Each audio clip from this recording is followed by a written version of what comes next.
Greater Hyderabad లో దంచుకొట్టింది వాన.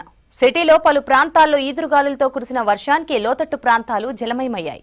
రోడ్లపై నీళ్లు నిలవడంతో ట్రాఫిక్ జామ్ అయింది. కొన్ని ప్రాంతాల్లో చెట్లు విరిగి రోడ్డుకు పడిపోయాయి. డీఆర్ఎఫ్ సిబ్బంది వాటిని తొలగించారు. వాన్లకు మూసీ నది ఉధృతంగా ప్రవహించడంతో అందులో చిక్కుకున్న వారిని కాపాడారు డిజాస్టర్ టీమ్స్.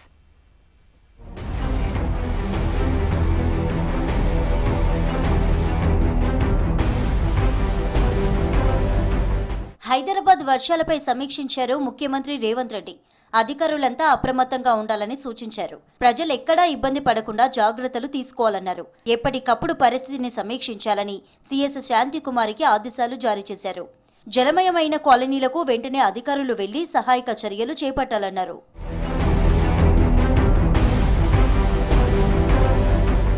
సిటీలో భారీ వర్షాలు కురిశాయి. దాదాపు గంట పాటు ఏకదాటిగా వర్షం దంచుకొట్టింది. దీంతో రోడ్లపై వరద నీరు నిలిచిపోయింది. బషీర్బాగ్, సైఫాబాద్, అబిడ్స్, కోటి పరిసర ప్రాంతాల్లో మోస్తరు వర్షం పడ్డది.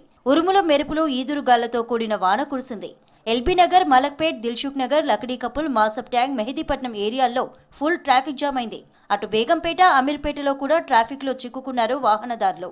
ఇక నాంపల్లి, గాంధీభవన్ ఏరియాల్లో ఫుల్ గా ట్రాఫిక్ జామ్ అయింది. ట్రాఫిక్ ను క్లియర్ చేసి వాహనాలను పంపించారు పోలీసులు.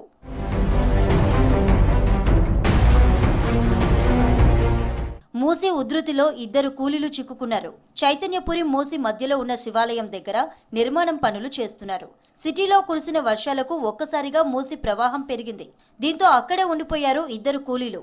సంఘటనా స్థలానికి చేరుకున్న LB Nagar GHMC deputy commissioner Sujatha, Chaitanyapuri corporator రంగ నరసింహ హైడ్రాకు సమాచారం ఇచ్చారు. ఘటనా స్థలానికి చేరుకున్న డీఆర్ఎఫ్, జీహెచ్ఎంసీ బృందాలు వీరయ్య, నాగేందర్లను కాపాడారు. ఈ రోజు మనకి అనుకోకుండా అకస్మాత్తుగా వర్షం కురిసింది. దీంట్లో ఏంటంటే ఇక్కడ పురాతన 2వ శతాబ్ద నాటి శివాలయం ఉంది. ఆ శివాలయంలో నంది నిర్మాణం కోసమని ఇద్దరు నాగేందర్ మరియు వీరయ్య అనే వ్యక్తులు అక్కడికి వెళ్ళారండి. అయితే ఈ వర్షం వచ్చినాక కూడా అది అంటే వీళ్ళు ఏమనుకున్నారంటే కొంచెం తేలికపాటి వర్షమే అనుకొని వాళ్ళ పనిలో నిమగ్నమై ఉన్నారు. ఈ లోపు కొంచెం వర్షం ఎక్కువ కావడం వల్ల వాళ్ళు అక్కడే చిక్కుకుపోవడం జరిగింది. ఈ విషయం తెలుసుకున్న కార్పొరేటర్ గారు మాకు ఇన్ఫర్మేషన్ ఇచ్చారు. వెంటనే మేము డిఆర్ఎఫ్ టీమ్ అలర్ట్ చేశాము. అలాగే మా కమిషనర్ గారు, మేయర్ గారు, మా కంట్రోల్ రూమ్ కూడా మొత్తం, మా ఇంజనీరింగ్ వింగ్ మొత్తం, ఈఈ గారు, డిఈ గారు, అలాగే ఈ పార్వతి అందరం ఇక్కడికి వచ్చేసాము. వచ్చి సకాలంలో డిఆర్ఎఫ్ బృందాన్ని మేము పరిగణలోకి తీసుకొని డిఆర్ఎఫ్ బృందం సహాయంతో మేము వీళ్ళని వెలికి తీసుకున్నామండి. ఈ రోజు సుమారుగా సాయంత్రం 5 గంటల ప్రాంతంలో స్థానిక కాలనీ పెద్దలు కృష్ణారెడ్డి గారు ఈ జోరు వర్షంలో ఇద్దరు చిక్కుకోరని చెప్పి నాకు ఇన్ఫర్మేషన్ ఇవ్వగానే నేను వెంబడే స్థానిక డీసీ సుజాత గారికి, ఈ శ్రీనివాసులు గారికి, పార్వతి గారికి ఇన్ఫర్మేషన్ ఇచ్చాను. మొన్న హైడ్రా కమిషనర్ రంగనాథ్ గారికి మాట్లాడడం జరిగింది, మేయర్ గారికి మాట్లాడడం జరిగింది. వారు వెంబడే అడిషనల్ కమిషనర్ పాపయ్య గారిని అపాయింట్ చేస్తూ వెంబడే డిఆర్ఎఫ్ టీం పంపించారు. డిఆర్ఎఫ్ టీం సుదర్శన్ రెడ్డి గారు, ఫైర్ శ్యామ్ గారు, అందరూ కూడా స్థానిక సిఐ గారు అందరం కలిసి ఇక్కడ వచ్చి వీళ్ళందరూ కలిసి రెస్క్యూ చేసినారు. ఇప్పుడు నాగేందర్, వీరయ్య వీళ్ళిద్దరే అక్కడ కార్మికులు.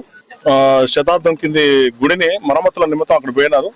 వర్షం చిన్నదే కదా ఆగిపోయినారు. ఈ లోపల భారీగా వర్షం పెరిగిపోయి వరద ఒత్తిడి పెరిగినాక ఎంబడే ఇన్ఫర్మేషన్ తీసుకున్న వరకు వీళ్ళందరికీ మాట్లాడడం, వీళ్ళందరూ రావడము భగవంతుని దయ వల్ల, ఆ శివుని ఆజ్ఞ వల్ల అంతా మంచిగా జరిగింది. సకాలంలో స్పందించిండ్రు.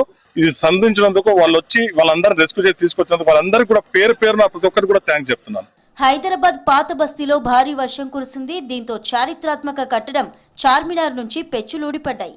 భాగ్యలక్ష్మి ఆలయం వైపు మినార్ నుంచి పెచ్చులూడాయి. దీంతో పర్యాటకులు, పబ్లిక్, చిరు వ్యాపారులు అక్కడి నుంచి పరుగులు పెట్టారు.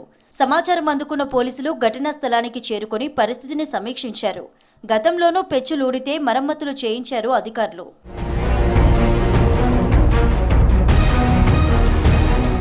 పలు చోట్ల భారీ వృక్షాలు విరిగిపడ్డాయి. ఖైరతాబాద్ నుంచి పంజాగుట్ట వెళ్లే రహదారిలో ఓ భారీ వృక్షం విరిగిపడింది.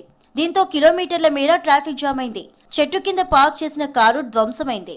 ఘటనా స్థలానికి చేరుకున్న డిఆర్ఎఫ్ బృందాలు కొమ్మలు నరికి చెట్టును తొలగించారు. అటు పలు ఏరియాల్లో రోడ్లపై నీళ్లు నిలిచిపోవడంతో ట్రాఫిక్ జామ్ అయింది. స్వయంగా పోలీసులే వాన నీళ్లను తొలగించారు.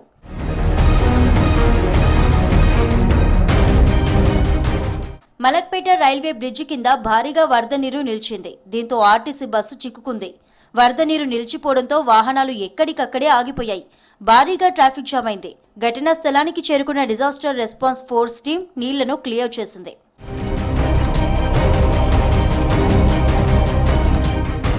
సిటీలో నేల కొరిగిన చెట్లను తొలగిస్తోంది Hydraa DRF teams. Somajiguda RTA ఆఫీస్కి దగ్గరలో రోడ్డుకు అడ్డంగా పడిన చెట్టును 40 నిమిషాల్లో తొలగించారు హైడ్రా డిఆర్ఎఫ్ సభ్యులు. సిటీలో హైడ్రా పనితీరును పరిశీలించారు కమిషనర్ రంగనాథ్. జాగ్రత్తగా తొలగించాలని, సేఫ్టీ ప్రికాషన్స్ ఉపయోగిస్తూ చేయాలని సూచించారు Ranganath. Saidabad, Basheerbagh, Necklace Road, Musheerabad, assembly, Banjara Hills తదితర ప్రాంతాల్లో రోడ్డుకు అడ్డంగా పడిన చెట్లను తొలగించింది హైడ్రా.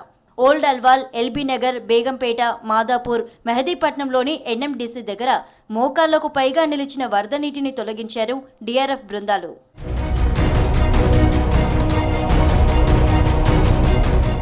హైదరాబాద్లో పలు చోట్ల భారీ వర్షపాతం నమోదైంది. హిమాయత్ నగర్లో 7.5 సెంటీమీటర్లు, చార్మినార్లో 7.2, షేక్పేటలో 7.1, బాలానగర్లో 7 సెంటీమీటర్ల వర్షపాతం రికార్డైంది. ఇక అంబర్పేటలో 6.8, అత్యల్పంగా ముషీరాబాద్లో 6.3 సెంటీమీటర్ల వర్షపాతం రికార్డైంది.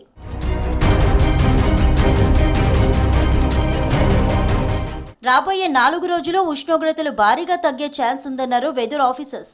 హైదరాబాద్కు ఎల్లో అలర్ట్ జారీ చేసింది వాతావరణ శాఖ.